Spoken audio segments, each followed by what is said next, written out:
Tupac Mart here. I am the creative director of Satore Studio and Satore Tech. We have offices in Lisbon, London, New York, and Cardiff. We are a visual design studio for live entertainment, architectural lighting, media facades, and immersive technologies.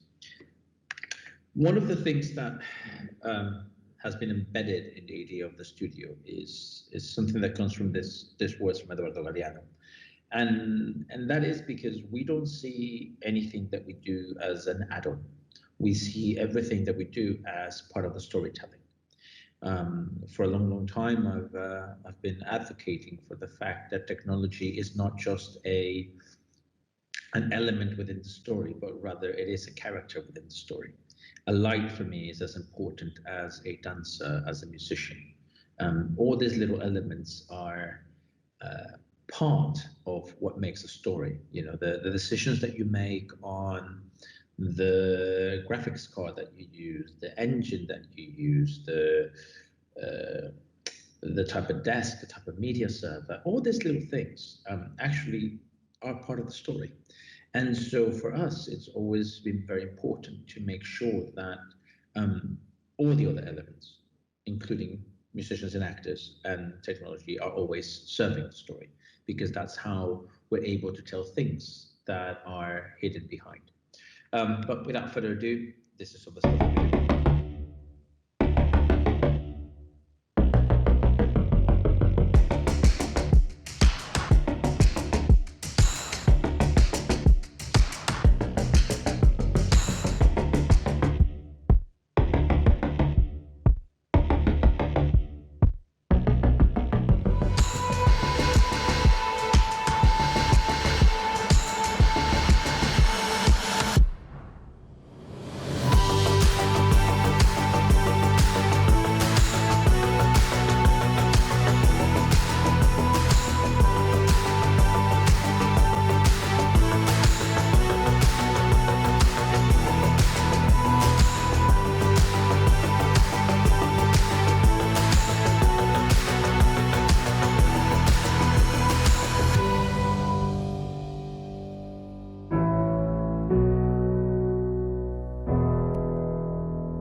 Right. So the first thing that I want to talk to you about is a piece that we did in 2017. So I was getting on a flight to Milan for Fashion Week in September 2017. I received a phone call that Mexico City had just suffered a massive earthquake. It was on the same day that in 1985 it had suffered its biggest earthquake in history. I grew up in Mexico City, and therefore I am very close to the city. And seeing this image is devastating. I obviously can't tell you how difficult it was for me to see my friends, my family, people that I cared about suffering while all this was going on. At the time, I was having a conversation with Johnny Walker about doing something. And when I saw the resilience and the way that the entire city rallied upon itself, I decided that I wanted to take this over as building and do something more interesting with it than I had originally imagined. We wanted to make it all about achievements and make it all a projection map that kind of defied the ways the projection mapping was being done. Just to give you an idea, the projection is of 100 meters by 42 meters. That is, if you take the bottom window out all the way up to where the diagonal begins, that's our entire projection surface. All the projectors were living in that little tiny building that you see at the bottom right. As always, we tend to create curves for our characters and to make people understand what we're trying to do. This is very important for us because it means that if anybody comes in to work on the project, they have a roadmap or an ability to see what the character is doing, and so therefore there's documentation of what we're asking them to achieve throughout the piece. I knew I wanted to make it about labyrinths. I've been in love with labyrinths. I was like 6 years old, but I also knew that I wanted to give it back to the people of Mexico, and I wanted them to be proud. And so we created this entire thing with social media, in which people were able to tweet, to tweet, and also to put on Instagram. And then we will create 40 by 40 meters projections of their Instagram posts, because there were things that they were really proud about. It was very important that nothing ever failed, nothing ever crushed, everything had to have movement, because we wanted to make it more dynamic. As always, we tend to storyboard everything that we do. This will give Johnny Walker an idea of what I was trying to achieve. In the end, this is what the social media element of it looked. And there's a whole lot of stories I can tell you about Instagram and Facebook, and some of the illegal things that they do, but that's for a completely different conversation. The important thing about this was, this is Hiku, this is our main character, this is the original drawing for it, and this is some of the variations that we had on him, because we wanted him to change as he was moving through this labyrinth. It was important for us to make sure that as he moved around it, he grew and he changed, just like we all do as human beings. We knew we had to do motion, we knew we had to do movement, and at this point we had been working for about 18 to 20 months on motion capture, so we decided to go on that route. The entire pathway that we had designed was sort of like this, so we had to measure just about every single movement that we needed to create with mocap. And then we created a more detailed movement of what everything needed to be, once again to tie back to that original curve, for the rest of the team to come into consideration. Shooting mocap is always a lot of fun, but try to tell a very nice dancer to fall, and just to fall a little bit more to the left, a bit more to the right, so that it's easier for the guys to clean up. Is not always the easiest thing, but we find it quite amusing. This is Sonia. You'll see her again a couple of times and some of the other projects that we do. But the interesting thing here is she wasn't meant to be our main character. Our main character was actually somebody else. So we had to ensure that all those movements that she was doing and the measurements would actually tie up to our main actor, our main character, later in the season, in the session. As I said before, our character has to grow and it has to change. So this is the original, how Hiku is first presented to the world, and then this is kind of how he finishes. And this idea that he's building and putting more elements around him to protect himself. This is Isaac Hernandez. He's one of the best dancers in the world. He was our main character, so we had to tie up all the other movements that Sonia had done with him. Originally, we weren't to have him for 4 hours. We only had him for an hour. So in an hour, we had to measure him, put him into the suit. He had to learn the choreography, and we needed to shoot the whole thing. Because of our work of mocap prior to this, I was able to start recording already all these things to kind of recreate a new ballet for him. When he actually finally saw the piece, he thought that I had actually wrote an entire new ballet for him because of how we do it. This is the data that we were getting out of him, and you can see very easily all the green points are really good points. That means we're having him centered. But then I was interpolating with it. I wanted to ensure that I could use certain movements, so I would slow down certain moments, like now, and I will let the mocap do all the things, and then eventually I will come in and pick it up again and do something different with it.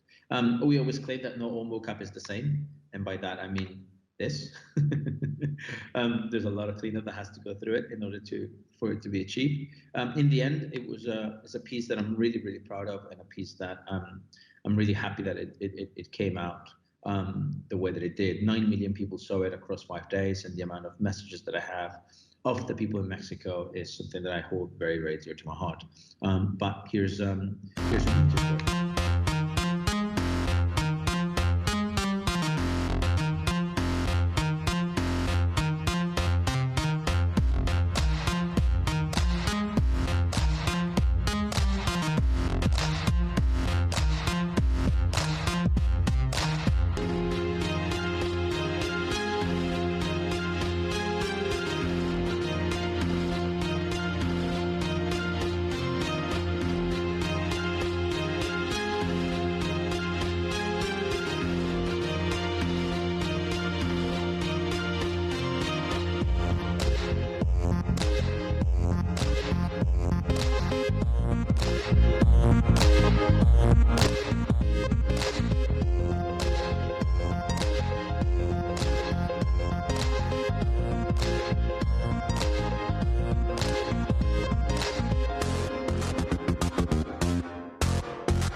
if you want to, you can see the whole video on our Vimeo site and also a documentary that Vice made about it. The next project I want to talk to you about is this. For 5 years, I was a creative director for Encore, and James Lavelle and two former Punch Drunk guys were doing this really interesting thing. And they asked me if I would like to come in and collaborate with it. The premise of the piece was that they were going to deconstruct the music and that we needed to create pieces based on that deconstruction. When you see the amount of people that were working on this project, it was normal that I wanted to say yes. So once again, I started coming up with ideas of what I wanted to do with the digital side and what I wanted to do with the physical side. This was very important to me because since I didn't know what type of music I was going to get, and if I was going to get the drum line or the bass line, I wanted to make sure that that I had everything that I wanted to do with it. So I went back to Sonia, and so you can see her in the beautiful outfit and the makeup. And what we wanted to achieve was get the movement from her for every single variation we could possibly be giving in every single one of the three looks. And this was because then I can just pick and choose where I wanted to use her. Now, the important thing with here is that the digital element and the physical element needed to exist. And that's why I didn't want to use mocap. This is the reason why we ended up shooting with 3 cameras. We had an A7, a red phone, and a Kinect, so that we could detect all the information that we were seeing. And then I could eventually in edit and post do the transformations of her from one side to the other. It was important for me to be able to have all this information because I didn't want it to just be an avatar. I wanted to have the feeling of her and the movement that was actually coming from her. So we did a lot of recordings and a lot of work in terms of digital of what we wanted her body to look like. So this is what one of them looked like. This is another version of her, and finally the version with the dress that you just saw at the end. And you can see there that you can get all the lines and you can get all the textures that exist on that dress. We knew we were going to use hypervision to show it because we wanted to feel like a hologram. So we used 6 of the big fans that they have, and this is what they look like. It just gave that ephemeral look that I was going after, and allowing the digital and the physical side to exist. We decided to put a double-sided mirror in front of it so that when the screens were on, you could see the hologram, but then when they went off, a light would come through and you will be able to see yourself. And this gave it a very enigmatic type of way of showcasing it, which came in handy when we were doing the piece. I always love putting cameras in installations and seeing friends of mine popping up there. That's Danny Boyle. So yeah, Eddie is the name of the piece. Here's a little bit of what it looked like, and if you want to see, the final video is actually Uncle's Fear More with Less.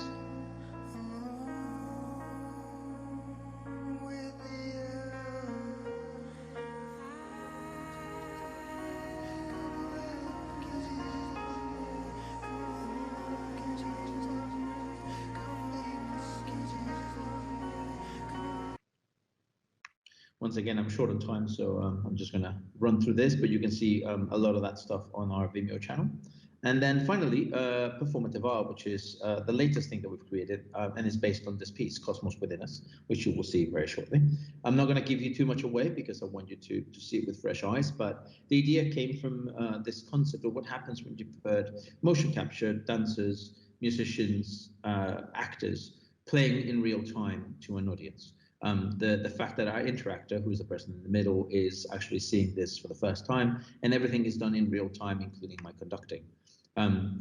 It got to that point where we wanted to push the boundaries of what was possible, playing with smell, playing with touch. There's 2 dancers that deal with taste, touch, and smell that you will see. There's also a voiceover actor who is live. Our musicians are live. Our sound engineer is live. All the visuals are done in real time, and our sound engine is also run in real time. So I'm able to make decisions on the fly of everything that I want to create. We started with 4 people in the audience in Venice, because that's the other thing. You get to see an interactor go through the piece and in a certain way directs us and takes us through the entire piece. But on at the same time, we have an entire audience that is watching how this piece has been made, and they can hear what our interactor is seeing, and they can see what the interactor is seeing about what is going on the screens, and you will see this soon. But it's a very interesting thing to see humans interact and do things that they've never seen before, and you will see it very, very shortly.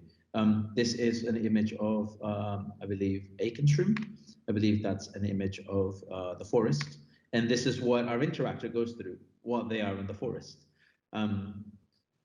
The whole idea that smell and touch and wind and music are all interacting to his movement is what makes piece very, very interesting. Like I said, I'll be running that piece very, very shortly for you. So thank you very much for listening, and see you soon.